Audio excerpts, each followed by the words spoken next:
everyone. All right, so today we're April 6th.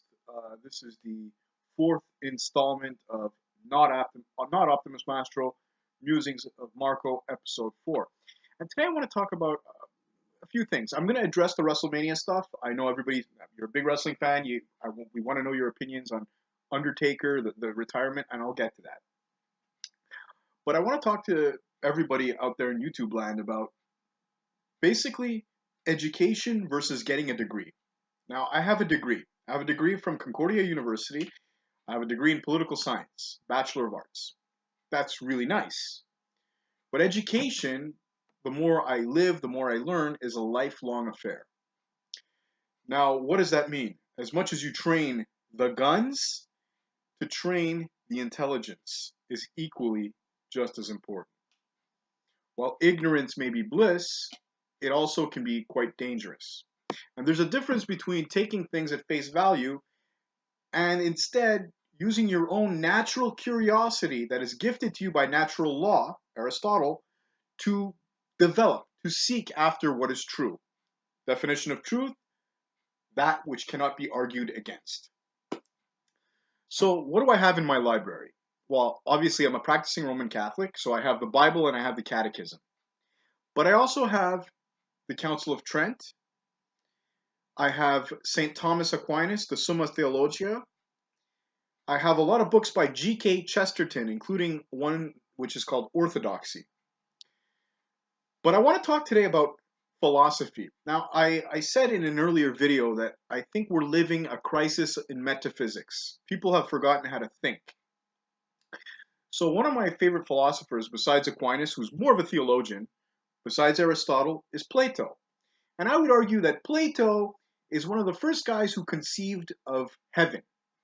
Now you're saying to yourself, heaven is an abstract idea. In theology, we go to heaven. Well, I want you to look at it this way.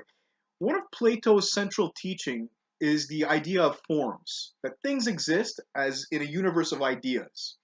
Now, if I say to you, dog, you may think of a Doberman, you may think of a Chihuahua, you may think of a Labrador, but in the end, you're thinking of a universal dogness, an idea that you've never seen that is kind of juiced into you.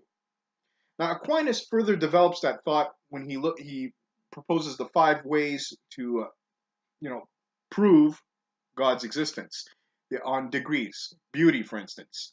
As a man, I could look at a beautiful woman and say, she's really pretty. But you know what? That one there is prettier than that one.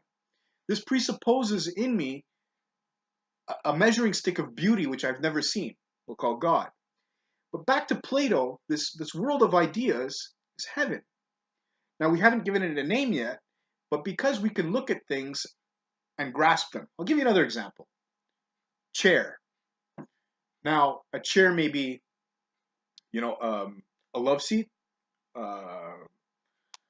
A chair may be a bar stool, a toilet, a throne, a park bench.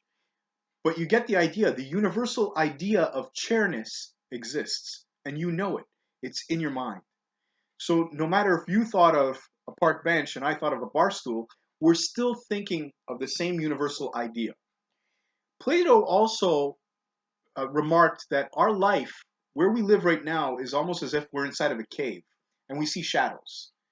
And our goal is to get outside of the cave to actually see reality as it is. Now, why am I saying all this?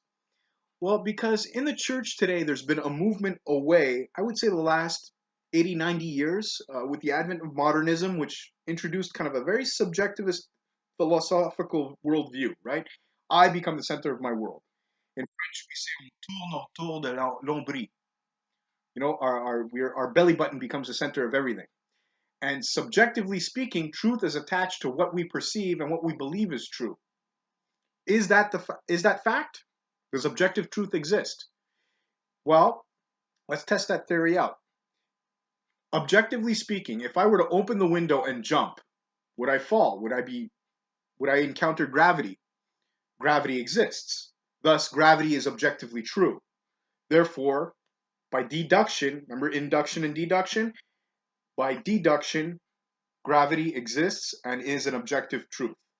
So if there's one objective truth, I can authentically say that objective truth does exist. So I invite everybody to deepen their thinking. How do people make decisions? What is the natural law? What is coherent metaphysics? Science. Science is great. I'm very scientific. But science will ultimately show you the how. Theology and philosophy will answer the why. Now, on to something more fun. WrestleMania 33, my opinions. I thought it was a great show. It was a solid show from a wrestling standpoint. And one thing I'm noticing about WWE is that there's no such thing as a WWE fan anymore. They're wrestling fans, which is good. So they know guys that are coming back, like Shinsuke Nakamura. The fact that Matt Hardy had delete, delete, delete chants. But in the end, Undertaker. I'm glad he went out, and I'm glad he did the right thing. He jobbed to a young guy. Roman Reigns, hey, props to you. Now push this guy to the moon. Another shout out I want to give is to Goldberg.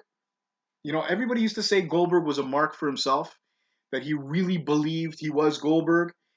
But at Mania, we saw him job to his friend cleanly, lie in the middle of the ring, dead. Props and respect to you, Goldberg. But Undertaker, you marked a generation, and we will forever be indebted to you. I think all of us my age and a little older, a little younger, we will always remember every WrestleMania that flying tope over the top rope. You knew when to pull out the big moves. So I thought WrestleMania was a great show. If you didn't check it out, check it out. So again, this has been Optimus Mastro with another vlog. Peace. God bless.